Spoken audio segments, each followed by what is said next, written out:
Athletic standards for the straight leg raise test are a vertical leg. The athlete in the video has a straight leg raise greater than the required standard. In order to improve hamstring flexibility and the straight leg raise test, toe touches are recommended. These should be done with toes up initially and also toes down. The athlete should endeavour to hold each stretch for 10 to 15 seconds and then repeat.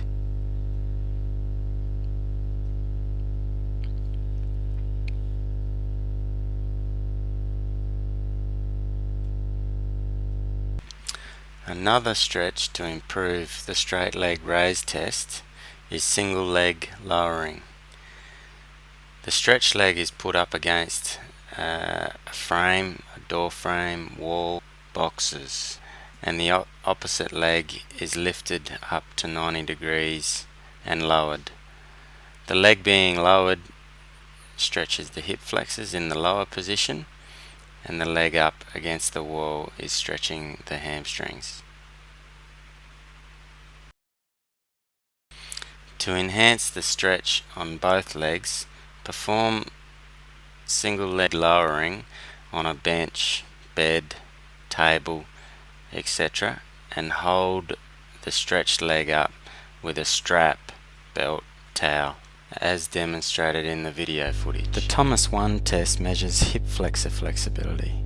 It is the angle of the thigh from the horizontal. The athlete in the video is demonstrating the required athletic standard greater than 10 degrees below the horizontal. The Thomas 2 test is the angle of the shin from the vertical. This is a measure of quadriceps flexibility. The athlete in the video is not demonstrating the required standard. In order to improve quadriceps and hip flexor flexibility, it is recommended to perform the box lunge stretch with heel to butt and heel off butt, incorporating a 5 seconds contract relax component. The contract component of this 5 seconds contract relax involves the athlete contracting the abdominals and glute muscles to tuck the pelvis under, at the same time endeavouring to kick the leg through the ground, and then releasing for 5 seconds and dropping into the stretch. Another stretch that can be used to improve hip flexor range of motion is the warrior pose, as demonstrated in the footage. To begin with, the athlete can start in a lying glute stretch with the arms outstretched, then extending the trunk upwards, reaching out with one arm and followed by the other, and then maintaining the position. With the assistance of a partner, an additional stretch for the hip flexors and quads can be performed. In the position shown, the athlete extends the foot towards the ground using the hamstrings and the glutes. The partner can then provide resistance against the top of the thigh as the athlete alternately pushes against the hand using the hip flexors, whilst the partner resists this motion using a 5 second contract relax method similar to that of the box lunge, heel to butt and heel off butt. In the same position, with gentle resistance still applied to the top of the thigh, the athlete can flex and extend the knee, creating a greater stretch on the quadriceps muscle group. The partner can then resist this movement, performing the same 5 second contract relax method as was the case when just providing the resistance to the top of the thigh and targeting the hip flexors.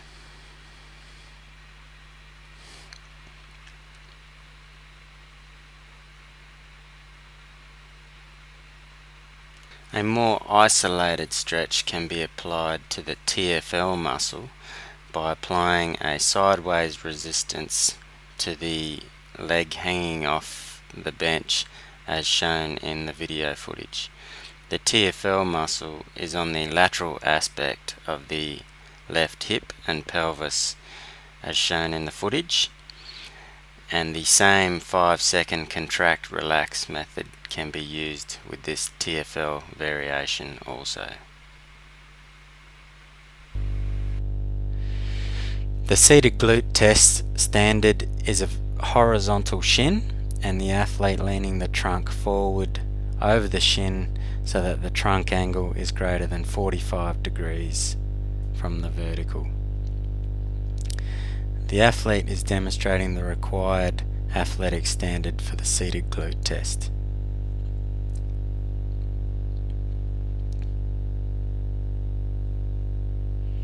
In order to improve glute flexibility, the glute foam roller stretch is recommended. The athlete folds the trunk down over the shin, stretching the back leg out to the rear. The objective is to align the rear leg with the trunk. The position of the stretch can be altered by altering the position of the trunk to be lying over the shin or the foot, or to be lying more over the thigh. To improve the seated glute test, it is also recommended that athletes sit in a seated glutes position for as often as possible during the school or working day.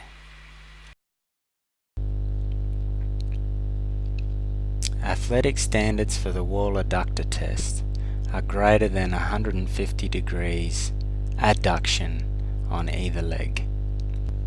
The athlete in the video is demonstrating the required athletic standard. In order to improve this, it's recommended to do the 4-way split stretch. First stretch involves the feet flat and also performing the contract relax mechanism by squeezing the legs together as if like a pair of scissors through the floor. The second position is to drop the hips back, put the elbows down on a box or the floor and pull the toes up as is being demonstrated. The 5 seconds contract relax should be used in all positions, all 4 positions of the 4-way split. The third position is to open up one hip, point one leg straight ahead and square the other foot up. And the last position is the same as the third position but in the opposite direction. In each position, the 5 seconds contract relax method should be used, where the legs are actively squeezed together as if they were trying to squeeze through the floor like a pair of scissors.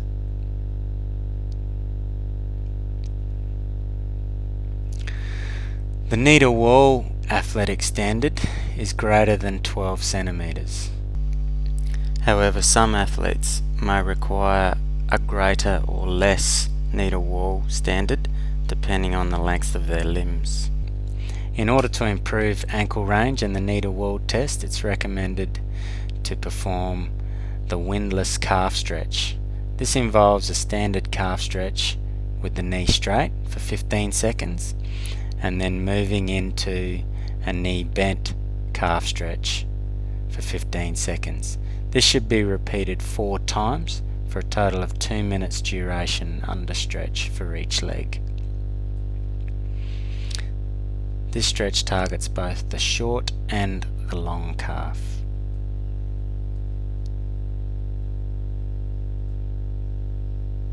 To improve internal rotation range of the hip, the figure 4 stretch should be used. This can be done with or without a partner. The stretch can be felt at the front, rear and sides of the hip and thigh, or in the abdominal muscles. Any of these feelings are fine. The stretch should be persisted with, and as tighter structures release, other structures will be felt more intense. When in the position, the athlete should be endeavoring to use the abdominal muscles to pull the hip down towards the floor. The main exercise to improve thoracic extension, range of motion and posture is the wall sit exercise. An athlete performs a short adductor stretch hard up against a surface so the pelvis and spine are flat against the wall.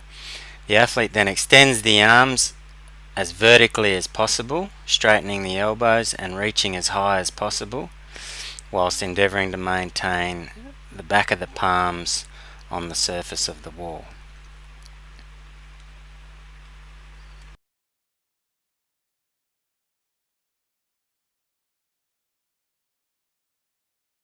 An alternative is the worship stretch. In the position demonstrated, the athlete should be endeavouring to force the chest and head between the shoulders and arms, and at the same time alternate lifting each arm above the height of the back of the head, and then endeavouring to do the same with both arms.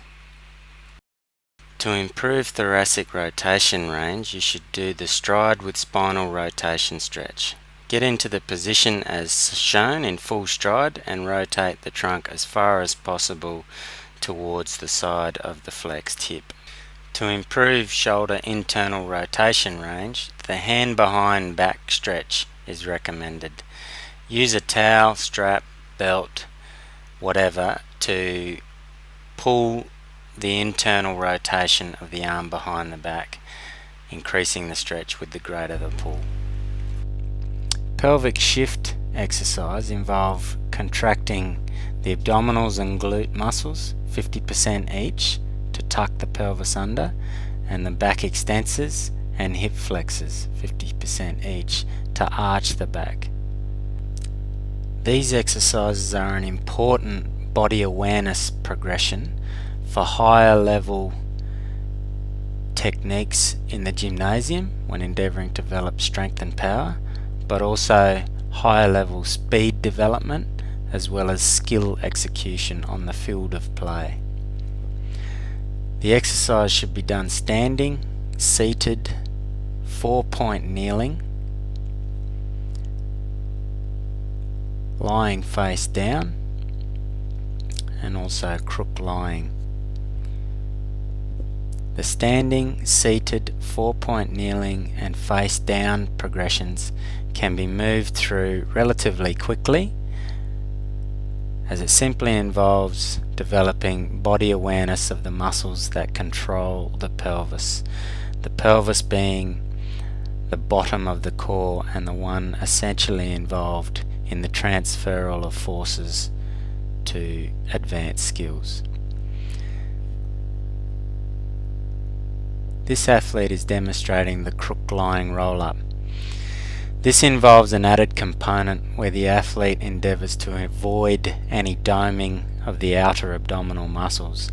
It involves the athlete drawing the deep abdominals in towards the spine, thereby decreasing the width of the athlete's waist and ensuring control of each vertebral segment within the spine, allowing it to segmentally flex off the floor, one segment at a time. The athlete should be endeavouring to feel each vertebral segment of the spine leave the floor one at a time, and then make contact with the floor one at a time on the way down.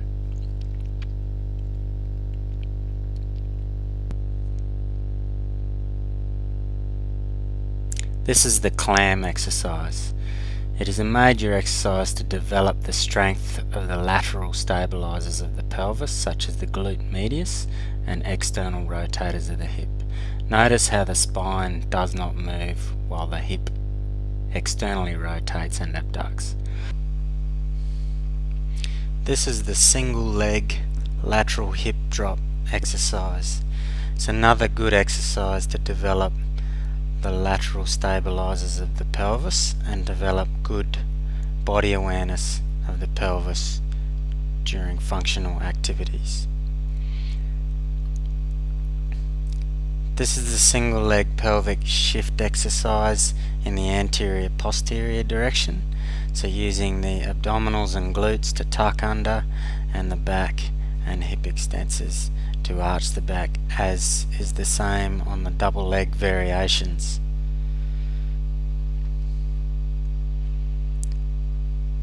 This is the single leg pelvic shift exercise with a rotation component.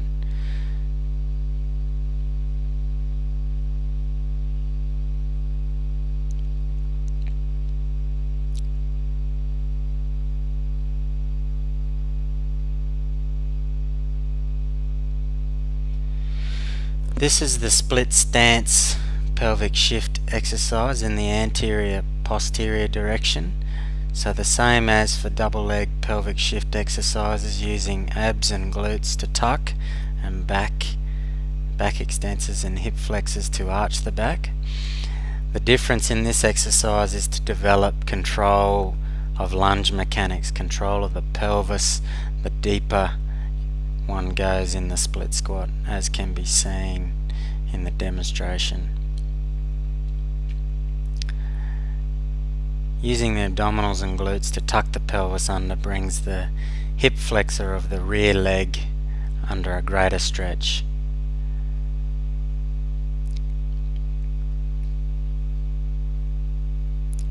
Remembering all the while the objective of this exercise is to be able to transfer it to loaded lunge and split squats activities. This is the split squat pelvic shift exercise in the lateral direction. Notice the subject just moving the hips in the lateral direction,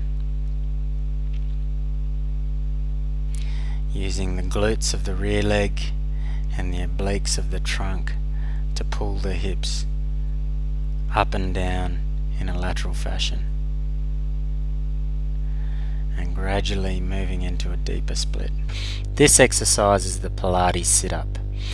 It is a progression from the crook lying bum roll-ups, where the athlete is endeavouring to activate the deep abdominals and avoid doming of the outer abdominals, and also achieving segmental flexion of each vertebral segment in the spine, one at a time off the floor on the way up, and one at a time onto the floor on the way down.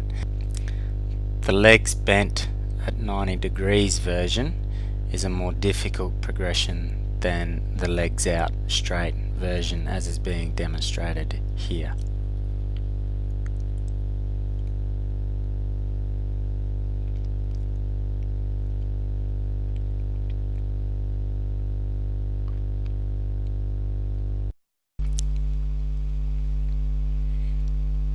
These are the Pilates leg lowers and involve the same principle as the Pilates sit-up, in that the athlete endeavours to draw the deep abdominals as far into the spine as possible, avoiding any doming of the outer abdominals. Note the athlete feeling for any outward doming of the outer rectus abdominis muscles.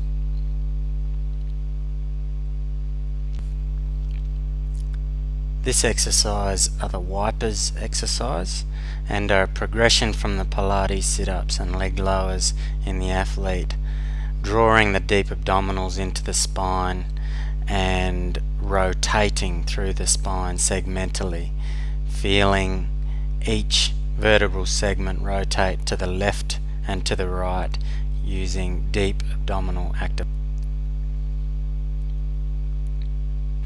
The main exercise to improve glutes and hamstring function is the leg lock glute bridge.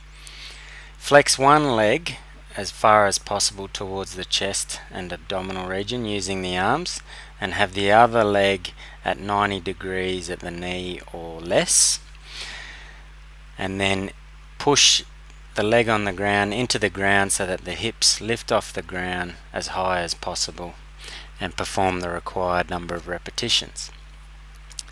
The leg on the ground should be aligned between the ankle, knee, hip and trunk, as is shown from the front view of the athlete in the footage.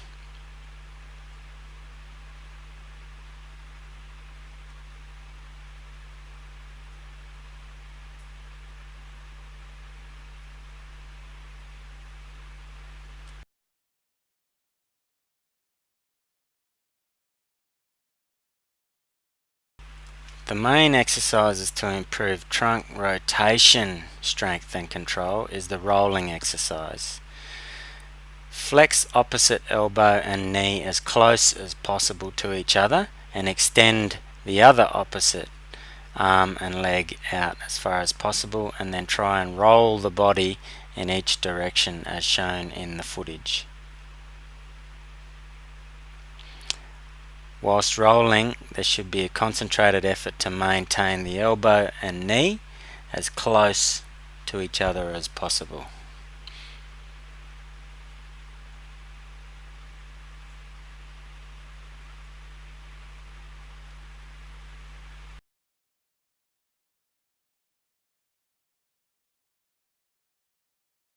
An advanced version of the rolling exercise is to have arms out straight, both arms straight and both legs straight, and then roll, but roll from bottom to top on the way up and top to bottom on the way down.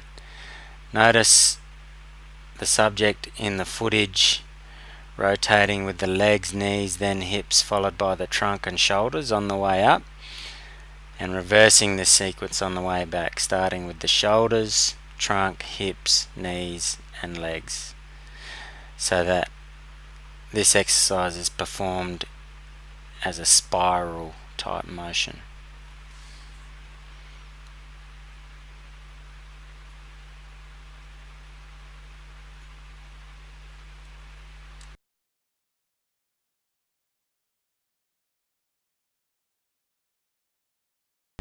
This is the front plank. The objective in all the plank or horizontal stability exercises is to achieve alignment between the ankle, knees, hips, trunk and shoulders.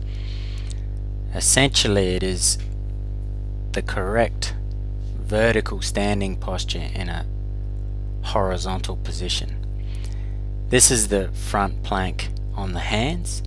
Notice the alignment of the ankle, knees, hips, shoulders and trunk.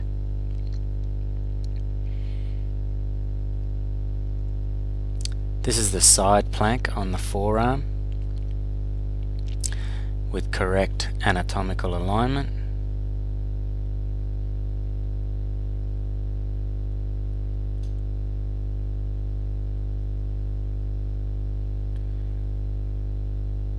The athlete should endeavour to have minimal wobbling or shaking on all of these horizontal stability exercises. This is the side plank on the hand. This is the back extension exercise with the feet fixed and the hands across shoulders position.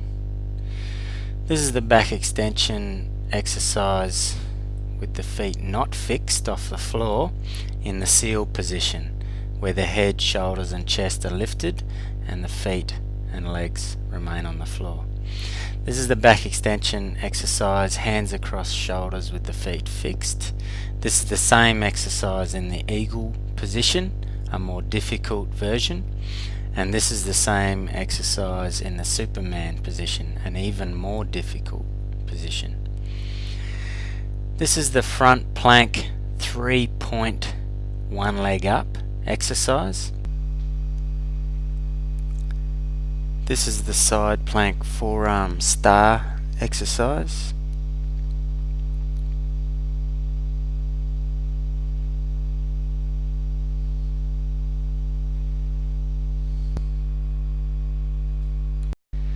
This is the back extension off the floor in the eagle position. This is the front plank 2-point one leg and one arm up exercise, the most difficult front plank progression. This is the side plank hand star position, the most difficult side plank progression. This is the back extension off the floor in the Superman position. Athletic standard for all horizontal stability exercises is 2 minutes. This athlete is demonstrating the athletic standard for the double leg squat exercise. The objective is to maintain a neutral or straight lumbar region to a parallel depth, which is where the depth of the crease in the hips is equal to the height of the top of the knees. An early progression of the double leg squat is to perform squat holds at the parallel position for a desired duration. This is the endo squat, where the athlete maintains the feet and knees together and maintains balance over the base of support in the bottom position, which is beyond parallel, essentially down on the athlete's haunches. The endo squat with bare feet is also an athletic standard and is very much dependent on an athlete's ankle range, in other words their knee to wall score, and also in some cases an athlete's internal hip rotation range. This is the single leg squat exercise. Same technical requirements for the double leg squat also apply to the single leg squat off the box.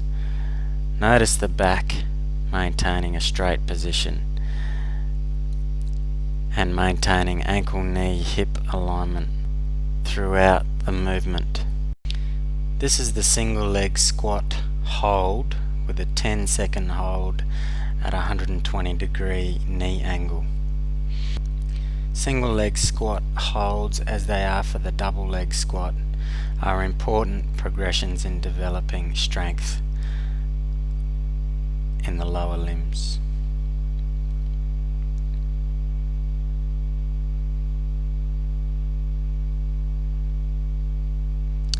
This is the single leg squat hold for 5 seconds at a 90-degree knee angle, a more difficult progression.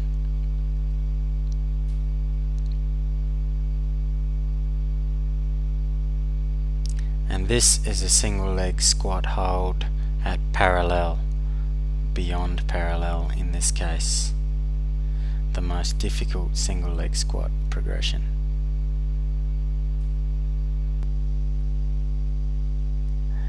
This is the single leg squat on the floor, also known as the pistol exercise.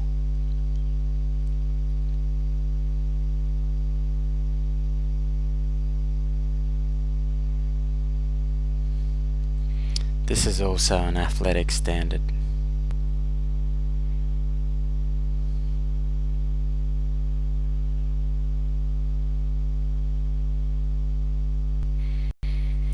This is the lunge exercise. Technical requirements in the bottom of the lunge are being demonstrated here on the right side, with the back knee behind the hips below the front knee, and the shin in a vertical position.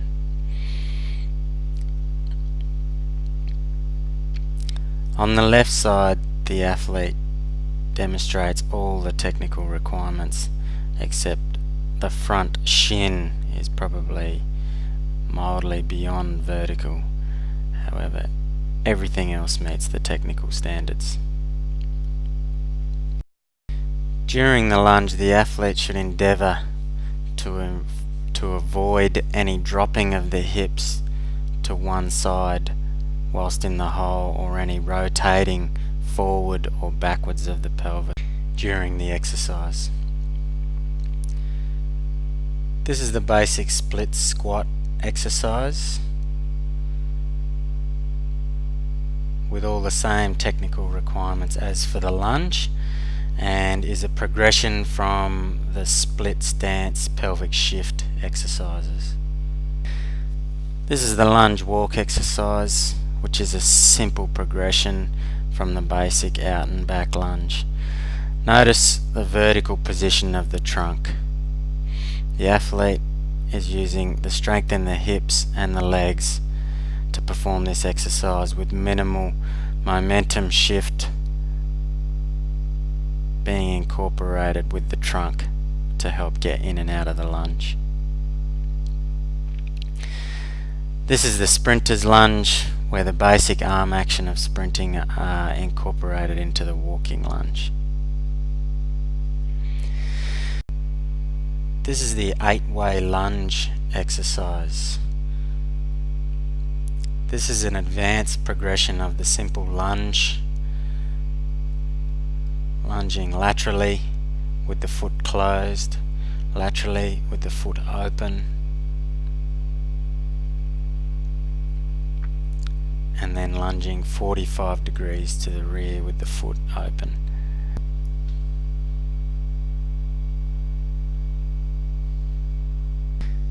This is the shoulder shrug exercise. It is a basic progression to develop scapular stability and control as a prelude to further high-level upper body loading in the gymnasium.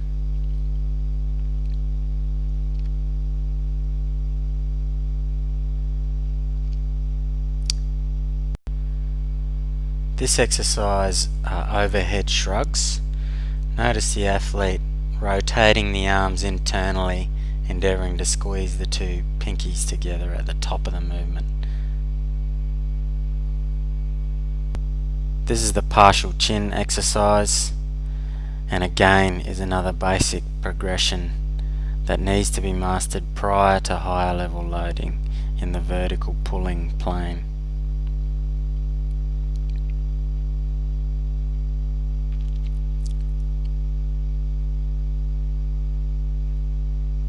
Similarly, the partial dips exercise also involves movement of the scapula only and development of an awareness and strength in the muscles that move the shoulder blades. And finally, this is the partial push-up or the push-up press exercise, which is another scapular strength and awareness exercise prior to horizontal pushing exercises. This is the prone lying overhead press exercise and is very good for posture correction. This is the spider walk exercise and is a good exercise for developing scapular control under a horizontal alternating load.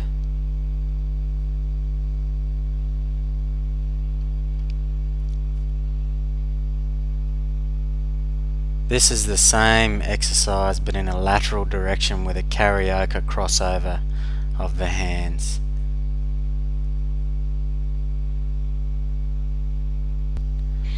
This is the overhead press exercise with a slow controlled eccentric lower, which is an important progression to develop control of the upward rotation of the scapula. The objective in overhead pressing exercise is to develop click-free movement. So any clicking or crepitus in the shoulder joint should be trained out by using these exercises. This is a 3-way dumbbell shoulder exercise and is another excellent scapular stabilizing progression. This athlete's demonstrating eccentric chins, where he lowers himself for 6 seconds from the top in the chin up position. This version is isometric chins, where the athlete pauses halfway down in the lower and holds this position for 5 to 6 seconds and then lowering the rest of the way. This exercise is the full chin-ups with the supinated or under grip position. This is the full push-up. Notice the maintenance of a solid horizontal plank position and the athlete doing a push-up all the way to the floor so the chest touches the floor. This is the horizontal pull-up position with the same principle of the chest touching the bar. An advanced shoulder stability exercise is the rollout exercise, which can be performed using straps as is shown in the video footage, or some kind of a rolling bar, where the athlete endeavours to improve their shoulder stability and strength to be able to go out in a fully extended position, maintaining good core strength and control without collapsing through the trunk and the spine, and then using the shoulder strength to bring the arms back underneath.